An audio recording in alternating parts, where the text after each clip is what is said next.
Hello po mga kaibigan, ngayong umaga magluluto po tayo ng crab and corn soup. Pakuluan lang po natin ito. Po mga kaibigan, kumukulo na, maglagay lang tayo ng konting asin. At saka black pepper. Yan. Then, ilagay na natin ang ating patola. Yan. Po mga kaibigan, ilagay lang natin ang ating itlog.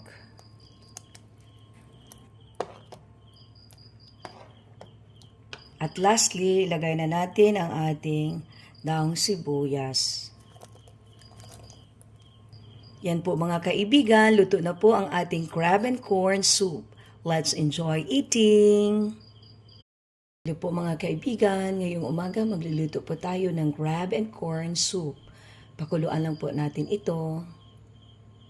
Po mga kaibigan, kumukulo na, maglagay lang tayo ng konting asin. At saka black pepper. Yan. Then, ilagay na natin ang ating patola. Yan. Po mga kaibigan, ilagay lang natin ang ating itlog.